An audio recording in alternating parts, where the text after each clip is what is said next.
The Seattle Seahawks just did what the NFL hoped would never happen. They walked into Pittsburgh and ripped control away from Aaron Rodgers and the Steelers.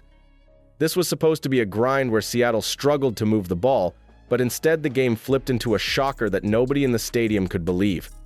Every drive built suspense, every mistake had weight, and by the time the fourth quarter hit, Seattle was no longer chasing, they were dictating. The scoreline doesn't tell the whole story. The real drama was in how this team handled the pressure. The shocking part is how different the game felt from the first half to the finish. Seattle actually trailed at halftime even though they had outgained the Steelers by more than 100 yards. Missed chances, 2 interceptions, and a blown kick made it feel like the same script from Week 1 was about to repeat. Yet inside that locker room, the Seahawks refused to collapse. They came back onto the field with fire, knowing one mistake could end it, and instead, they turned the mistakes on Pittsburgh. That swing set up one of the loudest statements of the NFL weekend. But here's where it gets even more intriguing. Seattle's offense didn't rely on just one star. It was a spread attack where Sam Darnold pushed the ball to every corner of the field. The numbers might look good, but the story is in the trust. The way he leaned on Cooper Kupp on third downs, the way JSN rose up against Jalen Ramsey, and the way a rookie found the end zone for the first time. The bigger picture isn't just that Seattle won, it's that the offense revealed weapons the league wasn't ready for. And that's exactly what we dive into next.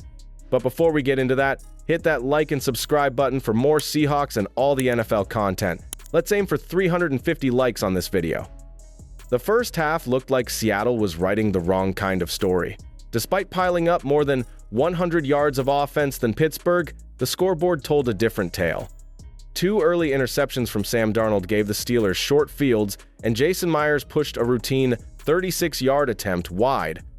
Even with clear dominance in yardage, the Seahawks trailed 14-7 at the break, a gap created not by the Steelers' execution, but by Seattle's own stumbles. The surprising part was how quickly momentum could swing off those errors. One throw deflected by Cam Hayward landed in Jalen Ramsey's hands, and another misread turned into points for Pittsburgh.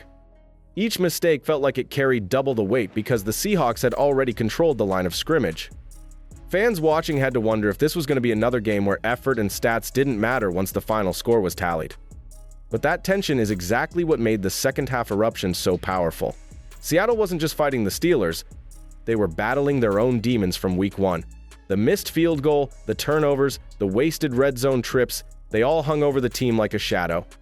The question at halftime wasn't about talent, it was whether they could finish, and that sets the stage for the next twist, where Seattle's quarterback and his arsenal of weapons began to flip the game on its head.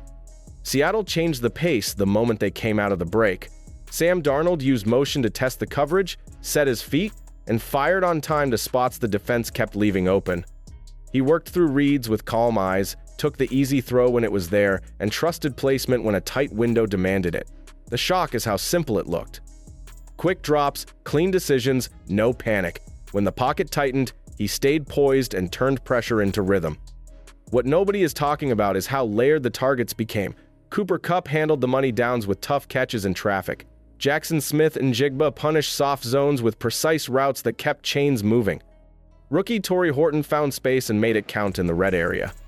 Second-year tight end A.J. Barner slipped behind linebackers and showed strong hands at the goal line, while rookie Elijah Arroyo added a sneaky outlet that stressed the flats. This was not hero ball. This was a quarterback using the full menu and making Pittsburgh cover every blade of grass. Here is the twist that sets up the next chapter. Once the Steelers widened to respect the spread looks, the front loosened just enough for Seattle to lean into power. The left side with Charles Cross and Gray Zabel began to tilt the line of scrimmage, and linebackers hesitated because play action kept freezing their first step. That hesitation is all a downhill runner needs, and it is exactly where the game turns when Kenneth Walker takes center stage next. The Seattle Seahawks changed the mood the instant Kenneth Walker planted and burst to the left. What looked like a safe call turned into a race the defense could not win, and the stadium felt the shift. Nobody expected the closer to be a runner on a day built around throws, yet Walker kept answering every tense moment with fresh legs and clean cuts. The story lives in the details. Behind Charles Cross and Gray Zabel, double teams rolled defenders, the edge got sealed, and center Jalen Sundell climbed to the second level to clear the alley. Walker pressed the crease, waited a beat, then hit daylight for chunk gains until the dam broke. By the end, he stacked an over 100-yard day and finished the night with a 19-yard touchdown that turned a one-score sweat into control. That finish does more than add points. It forces defenses to squeeze the box, opens play action for later, and gives the pass rush time to rest. Pittsburgh now had to chase, and that is when the next wave arrived. Keep your eyes on the trenches, because the Seattle front is about to turn pressure into game-changing plays in the very next section. The Seattle pass rush squeezed the pocket until Aaron Rodgers had nowhere to go. 4 rushed, 1 sat in the middle lane, and escape doors slammed shut.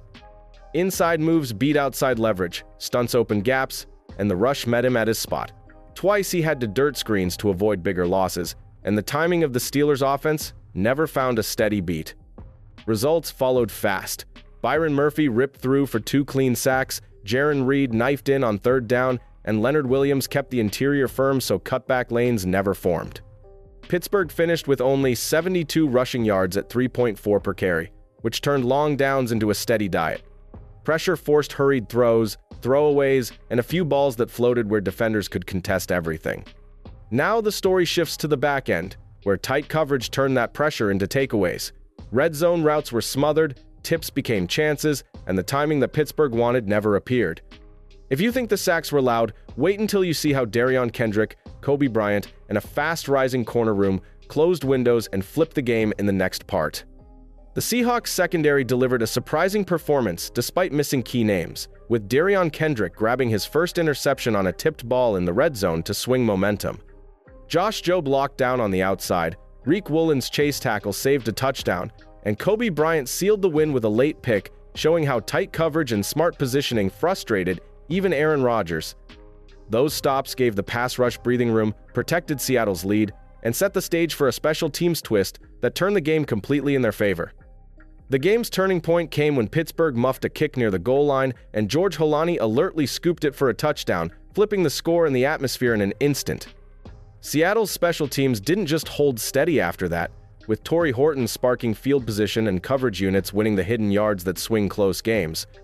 By scoring on offense, dominating on defense, and striking in the third phase, the Seahawks sent a clear message that they can control every part of the game and look every bit like a contender.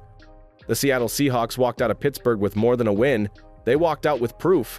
They showed that mistakes from Week 1 were not who they are.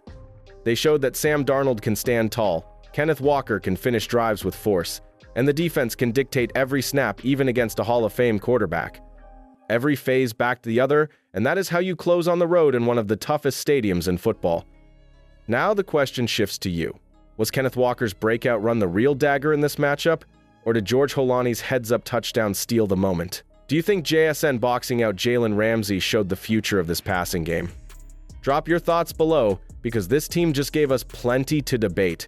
Make sure to hit like if you believe the Seahawks just sent a warning shot to the entire NFL, and subscribe so you don't miss the next breakdown.